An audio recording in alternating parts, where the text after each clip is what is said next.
राधे राधे सभी को। जय श्री कृष्णा। स्वागत है आप सभी का हमारे यूट्यूब चैनल में। आज हम आपको श्रावण मास के शुक्ल पक्ष की एकादशी, जो कि पुत्रदा एकादशी के नाम से जानी जाती है, उसकी कथा सुनाएंगे। कथा अच्छी लगे तो वीडियो को लाइक करें, चैनल को सब्सक्राइब करें। युधिष्ठिर कहने लगे कि हे भगवान, श्रावण शुक्ल एकादशी का क्या नाम है, व्रत करने की विधि तथा इसका महात्म्य कृपा करके कहिए।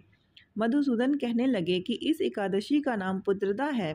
अब आप शांति पूर्वक इसकी कथा सुनिए।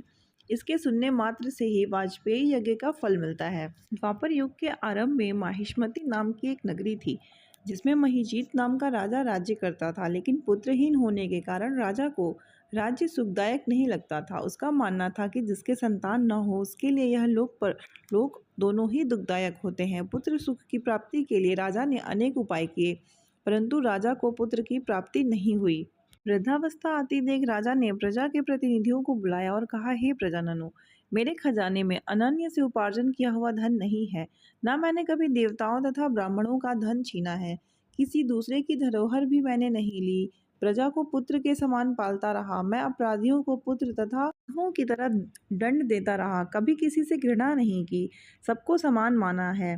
सज्जनों की सदा पूजन करता रहा हूँ। इस प्रकार धर्मयुक्त राज्य करते हुए भी मेरे पुत्र नहीं है, सो मैं अत्यंत दुख पा रहा हूँ। इसका क्या कारण है? राजा महिजीत इस बात को विचारने के लिए मंत्री तथा प्रजा के प्रतिनिधि वन को गए। वहां बड़े बड़े ऋषि मुनियों के दर्शन किए। राजा की उत्तम कामना की पूर्ति के लिए किसी श्रेष्ठ तपस्वी मुनि को देखते फिरते रहे।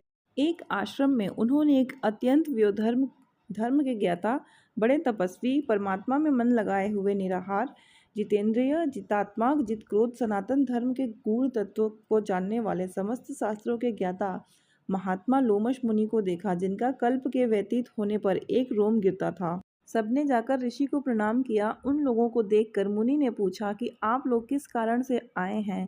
निसंदेह मैं आप लोगों का हित करूंगा। मेरा जन्म केवल दूसरों के उपकार के लिए ही हुआ है, इसमें संदेह मत करो। लोमश ऋषि के ऐसे वचन सुनकर सब लोग बोले, हे महर्षि, आप हमारी बात जानने में ब्रह्मा से भी अधिक समर्थ हैं, अतः आप हमारे संदेह को दूर कीजिए। माहिष्मतिपुरी का धर्मात्मा राजा महिजीत प्रजा का पुत्र के समान पालन करता है, फिर भी वह पुत्रहीन होने के कारण दुखी है।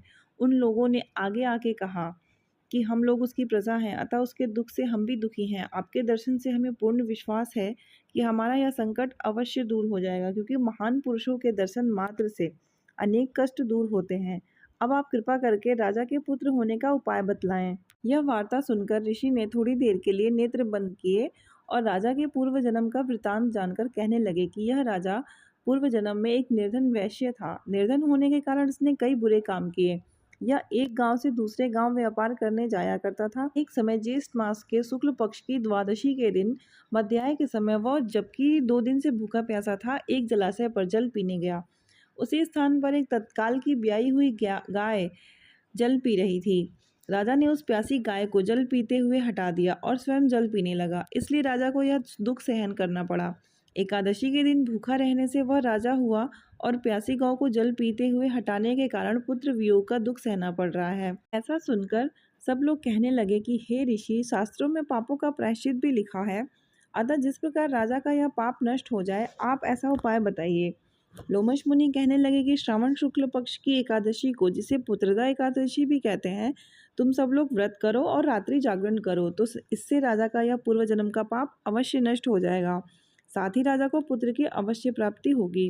लोमश ऋषि के ऐसे वचन सुनकर मंत्रियों सहित सारी प्रजा नगर को वापस लौट आई, और जब श्रावण शुक्ल एकादशी आई तो ऋषि की आज्ञा अनुसार सबने पुत्रदा एकादशी का व्रत और जागरण किया। इसके पश्चात द्वादशी के दिन इसके पुण्य का फल राजा को दिया गया। उस पुण्य के प्रभाव से रानी ने गर्भ धारण किया और प्रसव काल समाप्त होने पर उसके एक बड़ा तेजस्वी पुत्र उत्पन्न हुआ। इसलिए हे राजन, इस श्रावण शुक्ल एकादशी का नाम पुत्रदा पड़ा।